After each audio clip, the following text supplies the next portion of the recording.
A Trip to London. A Trip to London, illustrated by Olive May Green and written by Oakley Graham. Panda Fox and Donkey are the very best of friends. They love to travel and enjoy meeting new people and discovering new places. The friends were visiting London when Donkey found an envelope with "To the Queen of England" on the front, but it didn't have an address. Thinking that the letter must be important, they decided to deliver the letter to the Queen.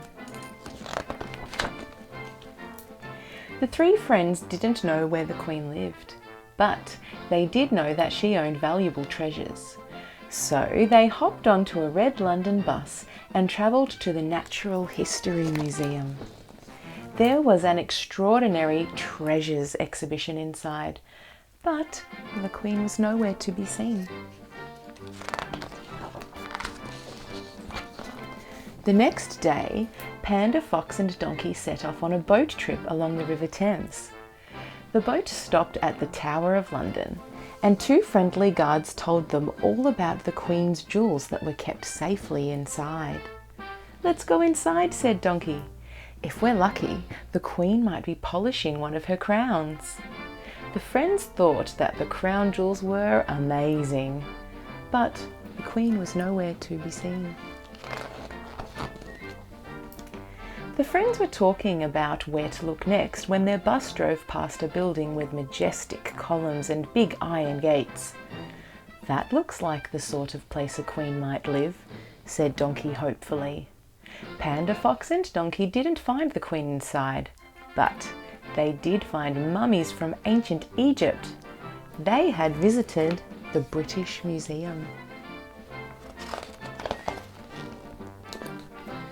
After the museum, the friends heard a teacher telling a group of school children that the National Gallery was the crowning glory of Trafalgar Square. "Crowning glory?" said Fox. "That sounds like the perfect place for a queen to live."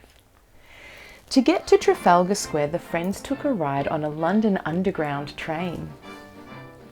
The friends raced past giant lions and enormous columns to reach the gallery inside.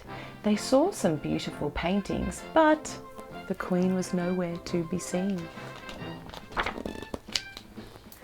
After eating a yummy picnic in a beautiful park, the friends spotted a large picture of the Queen at the entrance of a building. Thinking that she must surely be inside, they rushed through the door and came face to face with the Queen. But it wasn't the Queen at all. It was a waxwork model. The friends were at Madame Tussauds.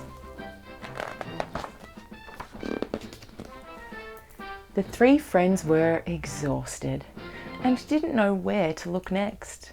Suddenly, Fox had a cunning plan. "Let's go on the London Eye," he said. "We might be able to see where the Queen lives from up there."